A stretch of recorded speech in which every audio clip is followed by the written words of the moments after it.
Hello and welcome back to the another episode of the Hindu News Analysis. Well, it is 25th June today, and in this article, in this video, we are going to discuss few important articles which are very much relevant for your preparation. You know, yesterday the war in the Middle East, the 12-day war, it came to an end by a ceasefire.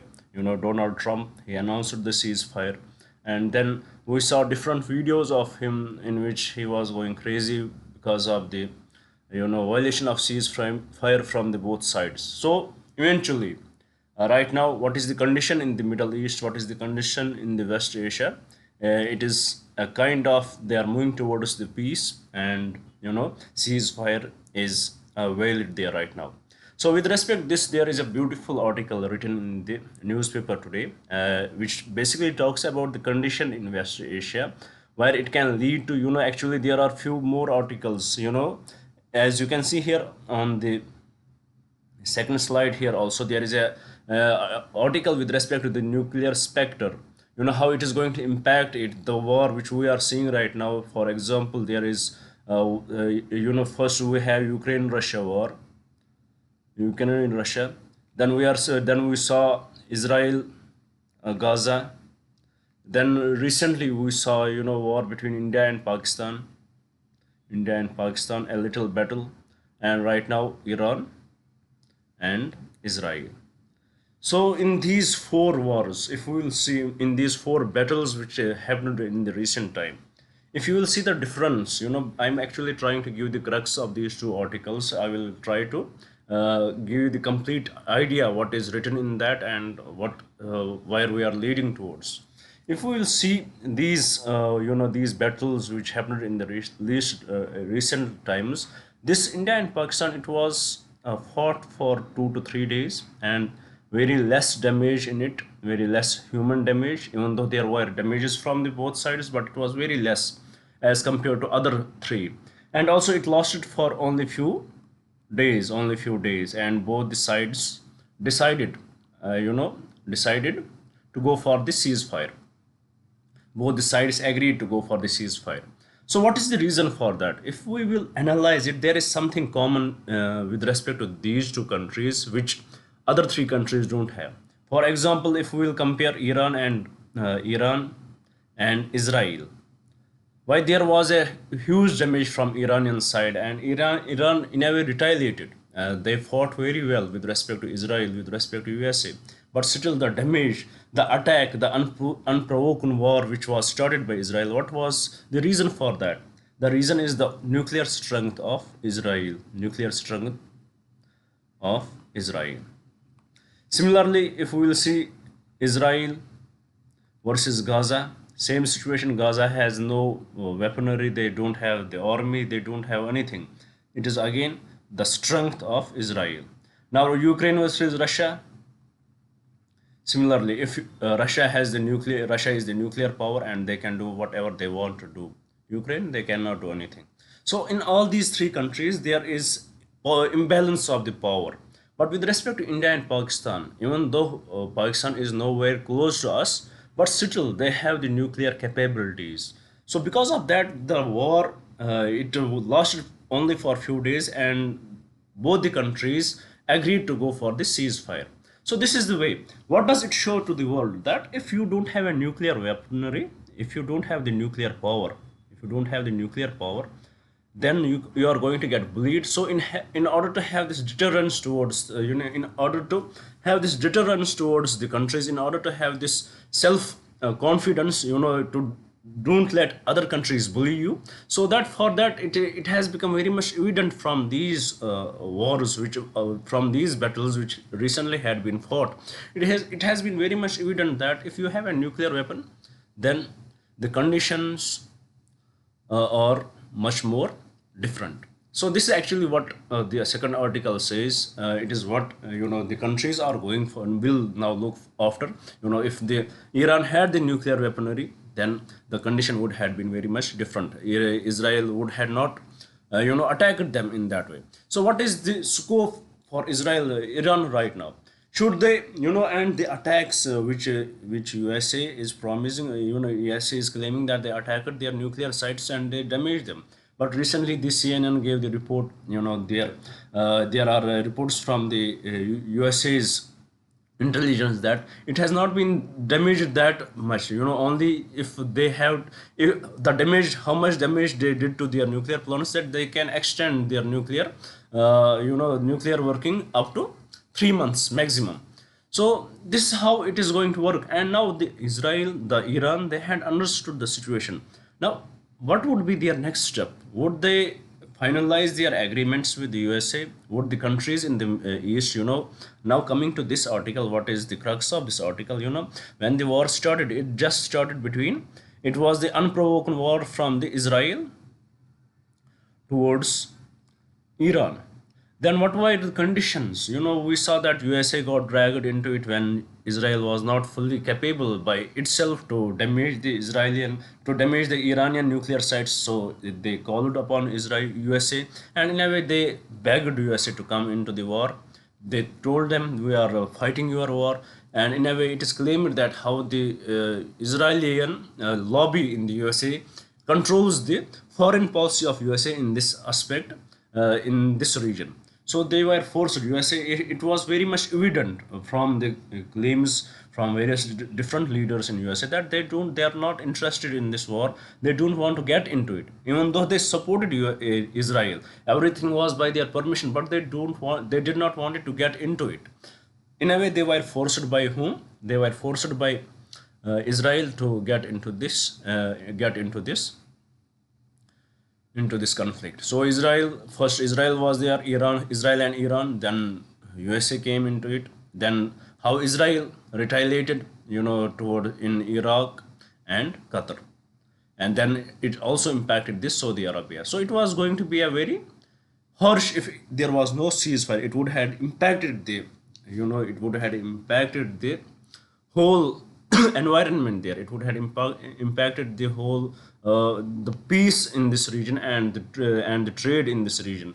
The economy of the region would have been impacted to the highest level. Economy of the region would have been impacted if there was no ceasefire. We saw that how when the USA attacked Iran, they announced in the parliament that they are going to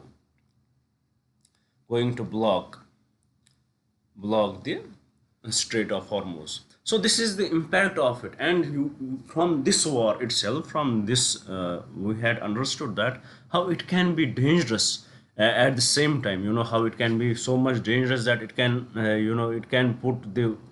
it can make everything volatile. It can be so dangerous that it can put the peace of the whole region into the into jeopardy. This whole region would be under threat, because of that, because of the ill-minded people from Israel. To be more honest, they are to protect their political interests, they attacked this region. They are claiming that they are developing the nuclear weapons, but there is no such nuclear weapon yet they had developed. So what will this lead to? First, we established that when such wars were fought in the recent times, which one was the least fought war? It was between India and Pakistan. And what was the most evident thing in that? Both the countries were capable of damaging each other. If let's assume that Pakistan is nothing in front of us, but still they have the nuclear power. They are the nuclear power. So definitely this is a deterrence. This is now becoming the deterrence for the countries. Now countries will go for procuring nuclear weapons rather than being the part of NPT. We had seen, earlier when USSR broke, Ukraine also got many nuclear weapons, but they were promised by NATO and other countries that they should give up their nuclear program, and they are going to help them.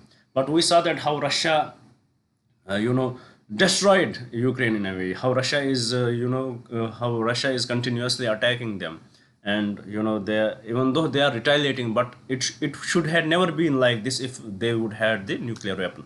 So this is the total crux how this war In a way, first it put the situation in the Middle East to the highest. It put the situation in the Middle East to the trouble. In the trouble, there were the chances that the wars would be, this war could have lasted more than a year, more than 2 years, and all the parties were getting involved one by one. Syria was getting involved, Saudi Arabia was getting involved, Iraq was getting involved, Qatar was getting involved. But the common sense prevailed here. They went for the ceasefire, but still, this is a big question. What was the reason? The question here is, what was the reason? What was the actual reason of this conflict? Why did Israel started it? Why did Israel started it? And did they got their results? Right now everybody can celebrate. USA can celebrate that, Trump can celebrate that he is the good nominee for the Nobel Peace Prize. He can celebrate that he you know he was involved in this conflict, and he forced them to go for the ceasefire.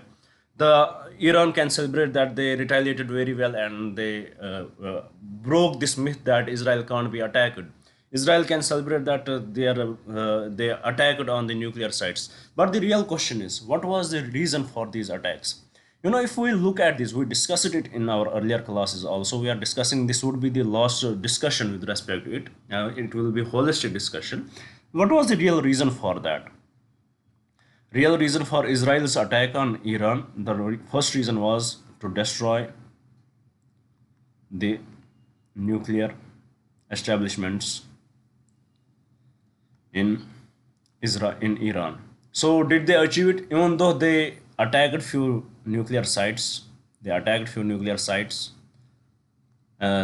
killed their scientists, they toppled their top officials, but still, did they deter Iran? No. Iran retaliated.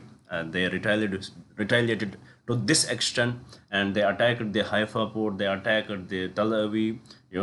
They retaliated to the biggest to the highest reason. So we can't say, even though they damaged, and what is the impact of this damage to their nuclear sites? There are various reports coming that they were not that damaged as the media is highlighting right now. So this is the first question, which is very much blur. Its answer is very much blur, because we can't say how much damage it has been in the Iran with respect to these nuclear sites. So there is much, it is much blur in nature. And we can definitely say that the retaliation was there, and what claims are coming from the Iran with respect to this, and what the Western media is claiming right now, what the intelligence from USA is claiming about this, what kind of damage was there.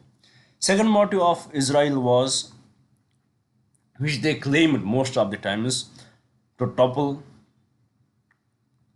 the regime in Iran.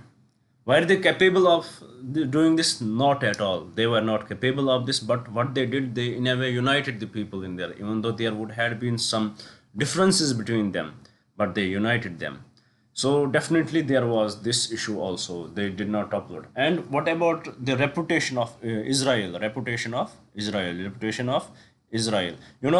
Even its close friends of the Israel, they were not in support of this attack. Nobody in the world support them except USA and Britain. Nobody supported them, because everybody knew that what Israel is doing right now, they are doing this. They did not understood it, and they did not wanted their people to get involved in this. So with respect to USA, we are seeing why USA was forced to go to ask for the ceasefire. It was the pressure from the world. Nobody supported them with respect to their involvement in this war. And it was very much clear. Their people were against it. The mega campaign which USA, Donald Trump has started, it was against this motive. So in a way, they were also, there was huge pressure on the USA also, and also huge pressure on the Israel, that nobody supported their actions. But if we'll see at the Iranian side, everybody appreciated them, everybody respected that their how they responded. It is their right to respond as Israel attacked them, and even Russia was very much clearly supporting with them, even though there was not that clear support, like they would enter into the conflict, like as they would have been expected, as they were the allies. But still there were claims, there was this psychological support from the Russia, and from the Russia and China especially, and also in the Middle East, where the countries are divided on the religious basis, on the Shia Sunni conflict is there in the Middle East. All the Sunni countries, they supported Iran's right to respond. They supported Iran's integrity. They supported Iran's sovereignty with respect to this matter. So definitely there was much support for Iran rather than the Israeli aggression. So definitely in this way, Israel failed. What were the motives of Israel? They did not achieve it. But definitely there were huge killings. As I often say, that if the war is decided on the basis of how many people died in the country, then definitely Israel won. But if it is decided on the basis of the deterrence shown by the country, the reputation, how the world sees it, the diplomatic victories, then definitely it is going in favor of Israel. So this is the whole narrative which has developed from last few years. Now it has reached to the climax with the Iran-Israel war, and finally, what has been the outcome of it? The outcome of it is very much understood, that if you have the nuclear weapon, then nobody can do anything to you. Countries would think two times, three times before attacking you. So this is the crux of this. So now towards what it is leading to, whether these countries would remain in the NPT, or they will think much broader. So that is the real question, which will be answered after a few years. We will understand that very properly. So with this, let's move to the another article here. Let's see what is in the news. What article is this? Well, the need for the gender equity in urban bureaucracy. I hope the first two articles are very much clear. They are, let me recap a little bit there. They are the continuation of what we are discussing from last 1 week, the attack from Israel on Iran, and how they retaliated, how USA came in, how it engulfed the whole region in this war, and finally how it led to the ceasefire. Now, the article was about what is the outcome of this, what would be the outcome of this war, how countries would see NPT, whether how important it is to have a nuclear weapon. And if we'll see the recent battles which were fought between the countries, we are seeing India and Pakistan were also involved, but that is the shortest fought battle, and there were very less casualties. What was the reason for that? Because both the countries knew the capabilities of the other country, and it in a way gives this it in a way gives confidence. It in a way restrains it's the countries self-restrain themselves going for the wider war. So this is what we get from this article. Now, this is about the gender need for gender equity in urban bureaucracy. You know, if we will see labor force, contribution of the labor force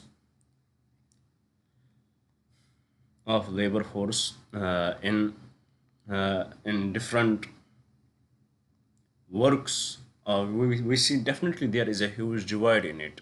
There is a very less amount of women are involved in the labor force.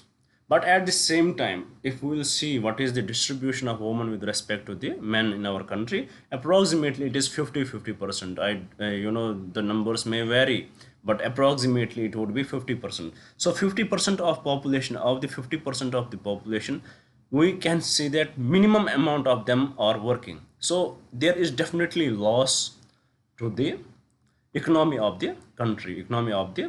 If the 50% of the population is sitting, they are staying at their home, they are not working, they are not contributing the economy, it definitely impacts the economy of the country. So what would have been the condition if this 50% also contributed to the country? The condition would have been much different. So this is actually the basics of this article. So what here it says that, if we will look at the normal households, for example, if we look at the normal households, who are the people who use, who are the people who use the public traffic, public transportation. Who are the people who use public transportation? Even though if the female workforce is working, are they going to use do they use the private transport, or they use the public transport? Definitely they use public transport. Second, for the floodlights in the streets, who are the major beneficiaries of it? For whom it is being developed? It is being developed for the women, because they are the people who use these platforms. So definitely there is the need in developing these things, in developing these resources for the woman. But at the same time, if we will see, we are seeing that women are involved in, they might be involved in, workshops. They may work in workshops, they may work in malls, they may be government servants too, even though they may be in the municipalities. We had seen there is the by the second 73rd and 74th constitutional amendment act, their contribution into the urban local bodies, it has increased. Their reservation is there. But when we see their approach, how they are working, if there is a woman worker, if there is a woman in police, she is much confined to the police station. She would be on the laptop, she would be there. They are not given, there is no equity in the urban bureaucracy. So what is the need here? That the need is that there should be, they should be given the opportunities, they should be given these opportunities to work into various places, to have their impact, to be in the place where they can make the decisions, where they can make the decisions for the well-being of the society. We had seen that what kind of decisions they make with respect to sanitization, with respect to the safety, and with respect to health. They are very much they are very much expert in it, and they know that their decision making is much better than the decision with respect to these issues, with respect to the decision making of the men. So definitely their representation, in the urban local bodies, in the urban bureaucracy is low. But there is a need that it should increase. And also, if we will see what is the urban population, according to the last census, 2011 census, it is 33% urban population in our country. And we had seen that what is the migration in this. So definitely there is more need of this management.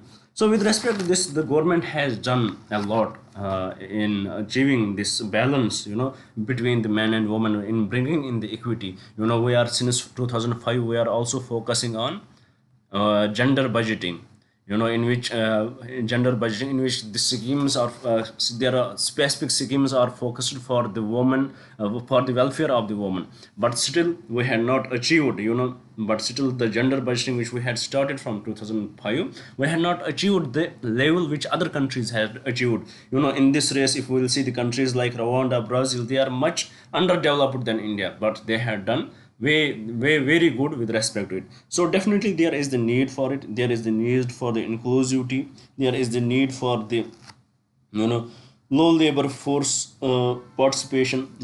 There is definitely there is need for all these things. So there is need for the urban bureaucracy, that women should get much involved in the policy making, so that it will definitely impact the 50% of the population of the country in the way they would need it to be seen. So this is the crux of the article. Now let's have a look at what type of question can be asked from this article. Here the question says, consider the following statements regarding gender budgeting in India. First statement, it involves creating a separate budget exclusively for women's development program.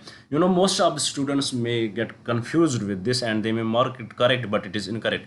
It does not involve creating a separate budget, but in the budget, which is a union budget, which is for everybody, there is focus is separated for the woman. For example, there would be a separate focus with respect to policies which are involving the woman, welfare of the woman, that would be contained in it. It does not involve creating a separate budget. So first statement is totally incorrect. Second, the gender budget statement categorizes schemes into two parts: woman specific scheme 100% allocation for women, and pro woman scheme at least 30% allocation for women. That's also true. Third statement, the Ministry of Women and Child Development is the nodal agency responsible for the implementation of gender budgeting in India. 100% correct, nothing wrong with it. Fourth statement, gender budgeting aims to enhance transparency and accountability in fiscal planning by analyzing the differential impact of government policies on men and women. That's also true. So with respect to this question, the correct statement is statement 2, statement 3, and statement 4. And from the code given below, the correct code would be option B. With this, I hope you had understood this article as well. Now let's move to the third article. Here, the article is about the first time, as the article says, it is the first time India breaks into top 100 in global SDG ranking. It is the global SDG, Sustainable Development Goals. This ranking. Under this ranking, it is the first time India has achieved the 99th rank. In 2000, in the recent ranking, we had achieved 109 in 2024. In 2023, it was 112, and in 2022, it was, I guess, 130, and in 2021 it was 1117. So definitely the ranking has improved. The ranking has improved very much, and if we will compare it with our neighboring countries, Nepal, they had done great with respect to it, and other countries, there are our neighboring countries who had done great with respect to it, but we had also improved. We had improved to the highest level. So what does this mean? This means that in 2015, the SDGs were given there. These are the 17 goals were given, which all the countries have to complete by 2030. So all the countries are working in it. In out of 193, 190 countries are working on it, to achieve these goals with respect to it. So in this, we had seen countries had worked a lot on it. Money, they had tried to achieve the results, but sometimes we are lacking. It is not, the speed is not maintained. The speed in which we are getting towards it, it is very much irregular. Even though there are a few schemes which are way beyond our reach in 2030. So definitely this is about these countries. Out of this is the scope. This SDG ranking, it gives how countries are performing in achieving the SDG goals by 2030. This is the performance given in this report. So with respect to this, there are three countries which do not there are three countries out of 193 countries. Three countries did not present national action plan for advancing sustainable development. Who are these three countries? It is Haiti, it is Myanmar, and it is USA. USA does not give a damn about these, this. So they would give the statements. They will advise people to countries to follow. They will lecture the countries. But when it comes for them to implement them, then their approach is very much different. So this is about the article. Basically, it is giving the data with respect to India's performance in SDG rankings, how India is performing with respect to the SDG report in achieving the SDG goals. So with this, let's have a look at the type of question which can be asked from this article. Here the question says, consider the following statements regarding the Sustainable Development Report. The Sustainable Development Report is annually published by the United Nations Development Program. No, it is not published by it. It is actually published by the Sustainable Development Report is actually published by the United Nations Sustainable Development Solution Network. So this is the actual agency which gives us this report. So please know about it.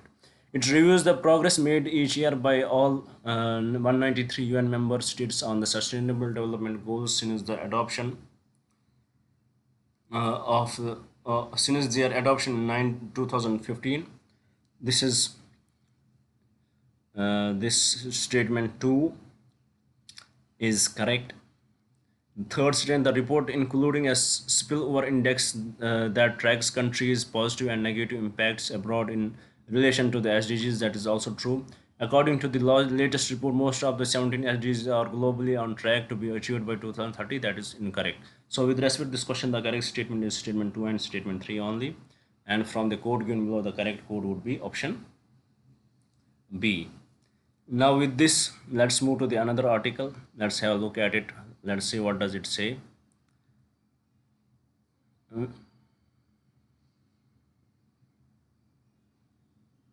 Well, it is a small article. It was a small article in the newspaper which basically talked about how the crushed stones, how the crushed stones are spread across the farms to capture the carbon. How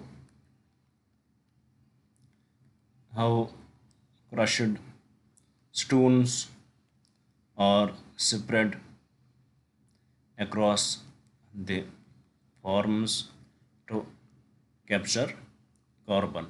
To capture carbon, actually it is a technique which is also called as enhanced rock weathering technique.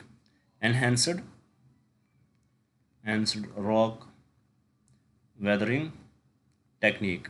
So in this, when this rock, which is broken rock, is spread over across the these forms, the water in these, they led to the further breakage of these rocks and eventually the weathering of the rocks, which leads to the capturing of the carbon dioxide.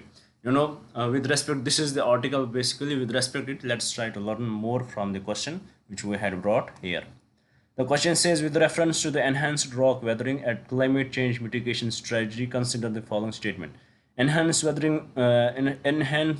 rock weathering involves spreading finely ground silicate rocks such as basalt or on agricultural lands or oceans. Correct. Uh, Second, the primary mechanism of carbon dioxide removal in ERW, enhanced rock weathering, is the absorption of CO2 by these minerals during the natural chemical breakdown. Correct. ERW is considered a relatively low process for carbon sequestration compared to direct air capture technique. That's also true.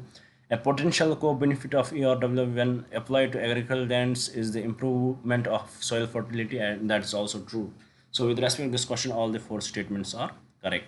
Now with this, let's move to the another article. Basically, there was an image in which there is wildfire in the chaos in the Chios island in Greece. So it becomes important for us to know a little bit about it. So let's have a look at the question, which can be asked from this, how it has become relevant. Let's have an idea about it.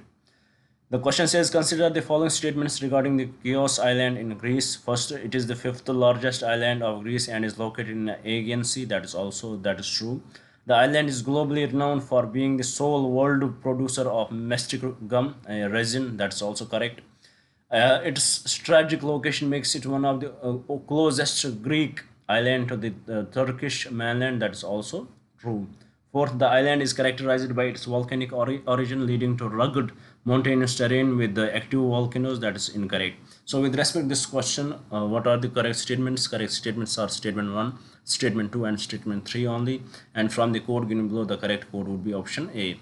With this, we complete our today's discussion. I hope you would have liked the video. I hope you would share it with your friends and definitely hope you would subscribe the channel. Thank you for staying with us. Thank you very much and have a nice day.